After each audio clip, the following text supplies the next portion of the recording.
अमरीकी सदर ट्रंप ने कहा है कि ईरान जंग खात्मे के करीब है। बोले कि हम चले जाएंगे तो अबनाए हुर्मज़ खुद ब खुद खुल जाएगी। अमरीकी अखबार से गुफ्तगू में कहा कि जो ममालिक अबनाए हुर्मज़ इस्तेमाल करते हैं उन्हें जाकर इसे खोलना चाहिए। हम इस वक्त ईरान को पूरी तरह तबाह कर रहे हैं। ये मुकम्मल तबाही है। ईरान की बाकी रह जाने वाली जारहाना सलाहियतों के ख़ात्मे के लिए अभी मज़ीद काम करना है। ईरान जंग में मेरा वाहिद मकसद इस बात को यकीनी बनाना था कि ईरान के पास जौहरी हथियार न हो।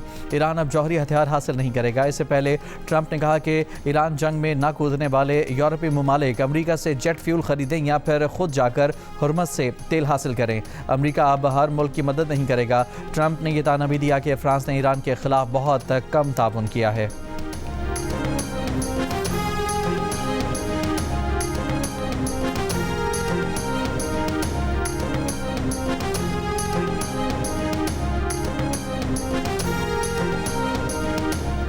ईरानी वज़ीर ख़ारजा अब्बास अराग़ची ने कहा है कि उन्हें अमरीकी नुमाइंदा ख़ुसूसी विटकॉफ़ की जानिब से बराह रास्त पैगामात मौसूल हो रहे हैं। ये पैगामात मुज़ाकरात के ज़ुमरे में नहीं आते। पैगामात में धमकियाँ भी शामिल होती हैं। ईरान ने अमरीका से मुज़ाकरात का फ़ैसला नहीं किया। अमरीका से मुज़ाकरात करने पर ईरान को तहफ़्फ़ुज़ात हैं। ईरान आर्ज़ी जंगबंदी के बजाय पूरे ख़ित्ते में दुश्मनी के ख़ात्मे को कबूल करेगा। हमने अमरीका की 15 नुकाती तजावीज़ का कोई रद्द-ए-अमल नहीं दिया, ना ही हमने कोई तजावीज़ या शराइत दी हैं। तमाम पैगामात का तबादला वज़ारत ख़ारजा के ज़रिए ही हुआ है। ईरान में किसी फ़र्द से बातचीत करने के दावों में कोई सच्चाई नहीं।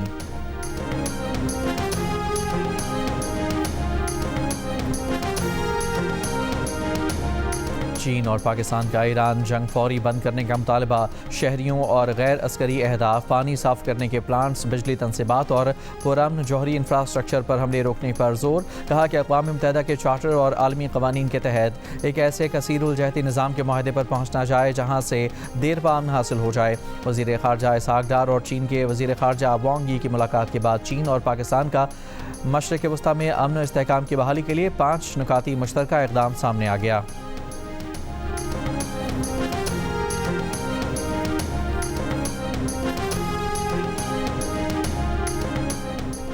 अमरीका और इसराइल का वस्ती ईरान में मुबारका स्टील प्लांट पर फिर हमला। मुबारका स्टील प्लांट को हफ्ते में दूसरी बार निशाना बनाया गया। अमरीकी चेयरमैन जॉइंट चीफ्स का कहना है कि फ़िज़ाई बर्तरी के बाद ईरान पर B-52 बम्बार की परवाज़ें शुरू कर दी। ईरान पर अब तक 11,000 हमले किए गए हैं। मिसाइल, ड्रोन और नेवी को सप्लाई देने वाली लॉजिस्टिक्स को निशाना बना रहे हैं।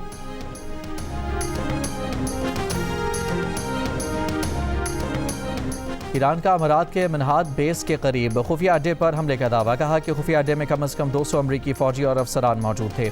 ईरानी पासदारान इनकलाब का आज से खित्ते में अमरीकी कंपनियों पर हमले करने का ऐलान। ईरान में हर दहशतगर्द हमले के बदले इन कंपनियों को अपने यूनिट्स में तबाही की तवक्को रखनी चाहिए। अमरीकी ICT और AI कंपनियां अहदाफ की मनसूबाबंदी निगरानी करती हैं, इसलिए अब अमरीकी ICT और AI कंपनियां जायज़ हदफ होंगी। इन कंपनियों के मुलाजमीन और एतराफ़ में रहने वाले महफूज मकामात पर चले जाएं। लिस्ट में अमरीकी टेक कंपनियां और तैयारा बनाने वाली कंपनियां भी शामिल।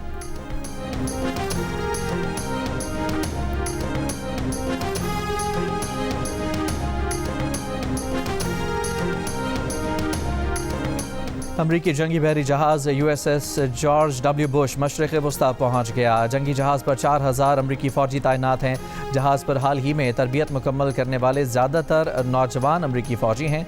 अहले खाना का इजहार बरहमी। कहा, नौजवान फ़ौजियों की पहली तैनाती ही जंग के मैदान में हो रही है।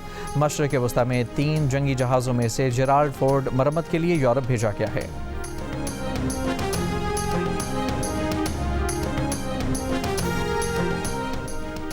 इसराइली वज़ीर आज़म नेतन्याहू ने कहा है कि ईरान के इलाक़ाई इत्तेहादी अब इसराइल के लिए ख़तरा नहीं रहे। इस जंग ने ख़ित्ते में ईरान के ख़िलाफ़ नया इत्तेहाद बनाने का मौका फ़राहम किया है। ईरानी ख़तरे का मुकाबला करने के लिए ख़ित्ते के अहम ममालिक के साथ इत्तेहाद बना रहे हैं। ईरान अब भी इसराइल पर ड्रोन और मिसाइल दागने की सलाहियत रखता है। खबर एजेंसी के मुताबिक नेतन्याहू ने इत्तेहाद में शामिल ममालिक के नाम नहीं बताए।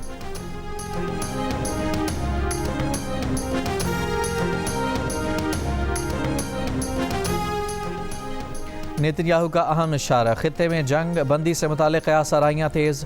इसराइली मीडिया के मुताबिक इसराइली वज़ीर आज़म जंग रुकने के इम्कानात के लिए फ़िज़ा हमवार करने लगे हैं। नेतन्याहू अपनी कामयाबियों को माजी के अंदाज में पेश कर रहे हैं, जिससे ज़ाहिर होता है कि वो जंग के मुमकिना इख्तिताम के लिए अवाम को ज़हनी तौर पर तैयार कर रहे हैं। ट्रंप मुआहदे किए बगैर ही ईरान जंग रोकने का फ़ैसला कर सकते हैं।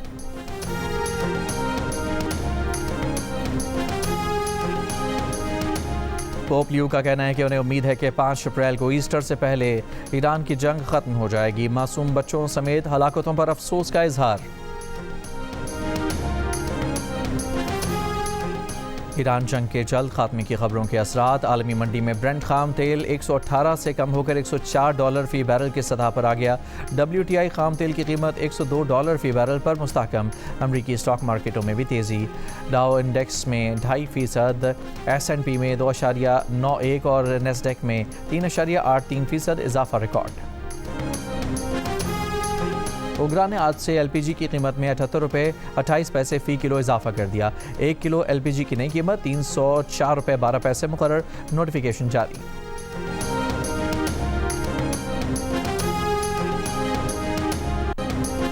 कराची में दूध की कीमत में फ़ी लीटर 20 रुपये इजाफा कर दिया गया। नोटिफिकेशन जारी। फ़ी किलो दूध की नई कीमत 240 रुपये फ़ी लीटर मुकर्रर।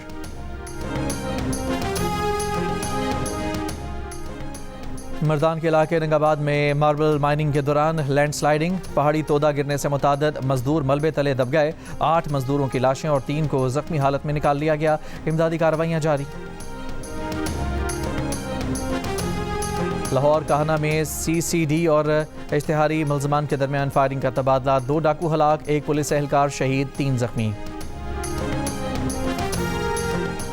अलीमा खान ने अडयाला रोड गोरखपुर नाके पर धरना खत्म कर दिया। कहा बानी PTI को इलाज के लिए अस्पताल मुंतकिल किया जाए। हुकूमत डील की खबरें खुद फैला रही है। हम किसी से नहीं मिलते, ना मिलने की ज़रूरत है।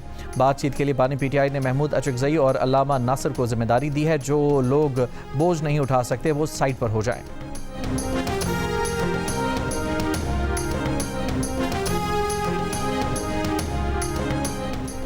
बलूचिस्तान में महकमा कॉलेजेस और हायर एजुकेशन का सरकारी और निजी तालीमी इदारे 6 अप्रैल से खोलने का फैसला। सरकारी और निजी यूनिवर्सिटीज़, कॉलेजेस, टेक्निकल तालीमी इदारे 6 अप्रैल से खोल दिए जाएंगे। नोटिफिकेशन के मुताबिक मौजूदा सूरत हाल के पेश नज़र यूनिवर्सिटीज़, कॉलेजेस और टेक्निकल इदारे हफ्ते में 5 दिन खुले रहेंगे।